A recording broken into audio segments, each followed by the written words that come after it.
అధికారంలోకి వచ్చినప్పుడు తెలుగుదేశం పార్టీ ఎప్పుడు అధికారంలోకి వచ్చినా ఉద్యోగాలు ఆటోమేటిక్ గా వచ్చేటివి. ఇప్పుడు అన్ని పోయినాయి. మీకు ఉద్యోగం వచ్చే వరకు 3,000 రూపాయలు నిరుద్యోగ భృతి ఇస్తాను, అది కూడా చేస్తాం. అది కాకుండా మీ ఇంటి దగ్గర కూర్చొని మీరు పని చేసుకునే విధంగా వర్క్ ఫ్రం హోమ్ తీసుకొస్తా.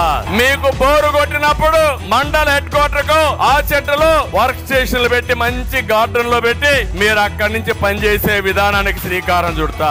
ఆంధ్రప్రదేశ్ రాష్ట్రాన్ని ప్రపంచంతో అనుసంధానం చేస్తాం. మీరు ఎక్కడ కావాలంటే అక్కడ ఉద్యోగం చేయొచ్చు, మీ ఊరు నుంచే ఉద్యోగం చేసుకోవచ్చు. మీకు ఆదాయాన్ని సంపాదించే మార్గం తెలుగుదేశం పార్టీ చూపిస్తున్న హామీ ఇస్తున్నా. ప్రతి ఒక్క ఇంటికి రక్షత మంచినీరు ఇస్తాం. ఇవే కాకుండా వెనుకబడిన వర్గాలకు ప్రత్యేకమైన సబ్ ప్లాన్ తీసుకొస్తాం. ప్రతి ఒక్క వర్గానికి న్యాయం చేసే బాధ్యత, ప్రతి ఒక్క కులానికి న్యాయం చేసే బాధ్యత జనసేన తెలుగుదేశం పార్టీ కూటమి తీసుకుంటుందని చెప్పి నేను హామీ ఇస్తున్నా. అన్నింటికంటే ముఖ్యమైన కార్యక్రమం పేదవాడికి అండగా ఉంటా.